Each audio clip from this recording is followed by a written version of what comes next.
হুম, তারপর দেখো কয় নম্বর আছে। হুম, 2-8 অথবা।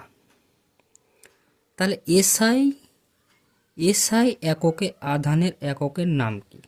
তাহলে এসআই এককে আধানের এককের হবে তোমার কুলম। এসআই এককে আধানের এককের নাম। তারপর 2.9, বর্তমানে আন্তর্জাতিক পদ্ধতিতে বা পদ্ধতি অনুযায়ী আর তারের বর্ণ কি হয় বা কি রঙের হয় বা কি বর্ণের হয়? তাহলে কি এটা কি হবে? সবুজ হবে অথবা হলুদ হবে। এই দুটাই বর্ণ হয় বর্তমানে আন্তর্জাতিক পদ্ধতিতে। তাহলে 2.10, তাহলে কোন ধরনের নিউক্লিয় বিক্রিয়ায় সূর্য শক্তির উৎস? তাহলে সূর্য শক্তির উৎস হচ্ছে তোমার নিউক্লিয় সংযোজন, আর পারমাণবিক বোমা যেটা ফাটানো হচ্ছে সেটা নিউক্লিয় বিভাজন। তারপরে দেখো অথবাটা কি দিয়েছে, কোনো পুরাতাত্ত্বিক বস্তুর বয়স নির্ধারণ করতে কোন তেজস্ক্রিয় মৌল ব্যবহার করা হয়? তাহলে এটা হয়ে যাবে C14 আইসোটোপ, কার্বনের C14 যেটা আইসোটোপ আছে সেই আইসোটোপটা ব্যবহার করা হয়।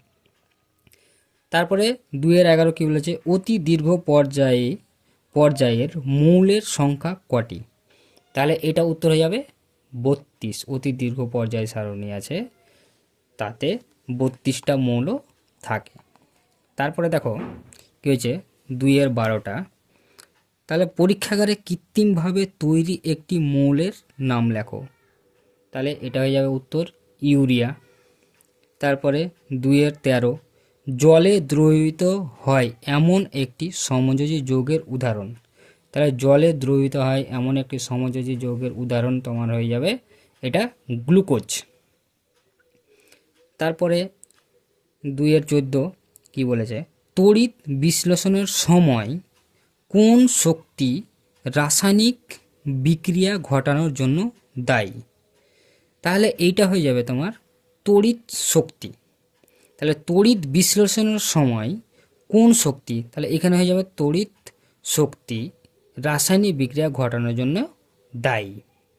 তারপরে দেখো 2-15টা কি বলেছে, জলের তড়িৎ বিশ্লেষণের ক্যাথোডে উৎপন্ন হয় কোন গ্যাস যার মধ্যে জ্বলন্ত পাটকাঠি ধরলে কাঠি নিভে গিয়ে গ্যাসটি নীল শিখায় জ্বলে? সেটা হয়ে যাবে H2 গ্যাস, মানে হাইড্রোজেন গ্যাস। তারপরে পরের পেজে যাওয়া যাক। তাহলে পরের পেজে কী হয়েছে, বাম হস্তের সঙ্গে ডান হস্তের সামঞ্জস্য বিধান করো। তাহলে মানে ডান দিকের সাথে বাম দিকটা মিলিয়ে নিতে হবে। তাহলে থার্মিট পদ্ধতি, তাহলে প্রথমটা ব্যাখ্যা হয়েছে। তাহলে দেখো এবার ঠিকঠাক দেখা যাচ্ছে। তাহলে থার্মিট পদ্ধতিতে এটা হয়ে যাবে তোমার লোহা।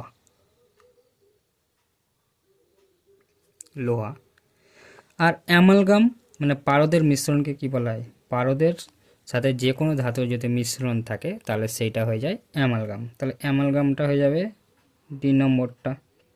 তারপরে বায়োপলিমারটা তোমার হয়ে যাবে নিউক্লিক অ্যাসিড।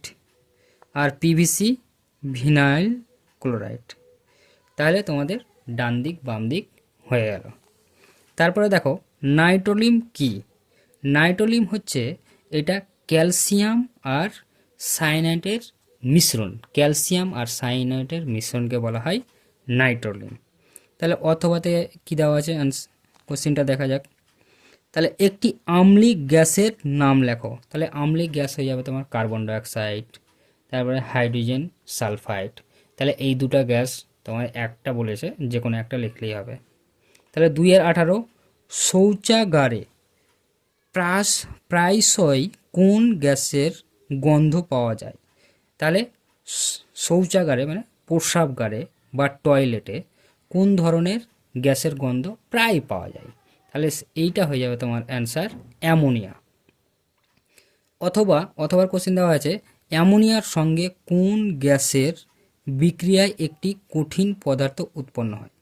তাহলে অ্যামোনিয়া গ্যাসের সাথে বিক্রিয়া করে কী হবে, কঠিন পদার্থ উৎপন্ন। তাহলে এটা হয়ে যাবে তোমার NH3 ammonia plus HCl hydrochloric acid, এটা গ্যাস বাষ্প রূপে নেব। তাহলে এটা বাষ্প নেবে, হাইড্রোক্লোরিক অ্যাসিড তো আমরা কেউ ভাবে না লিকুইড। তাহলে NH3 আর HClটা কি তোমার হলো গ্যাস, মানে বাষ্প রূপে নিলাম। তাহলে ওই জন্য ব্র্যাকেটে জি দেওয়া আছে গ্যাস। তাহলে NH3 HCl, তাহলে এইটা বিক্রিয়া করার ফলে কি হবে NH4Cl, তাহলে অ্যামোনিয়াম ক্লোরাইড উৎপন্ন হবে, সেটা সলিডে উৎপন্ন হবে। অ্যামোনিয়াম ক্লোরাইড সেটা কিসে উৎপন্ন হবে, সলিডে উৎপন্ন হবে। তাহলে এই আর 2 মার্কের শেষ। তাহলে এইটুকুই ছিল তোমাদের কোশ্চেন। তাহলে ঠিক আছে, এরপর দিন আবার একটা স্কুল নিয়ে আসবো, সেটা 2 নম্বর স্কুল। তাহলে ওটাও তোমাদের সলভ করে দিব। তাহলে ঠিক আছে, তোমরা পারলে লাইক অ্যান্ড সাবস্ক্রাইব করো। ব্যাস, থ্যাংক ইউ।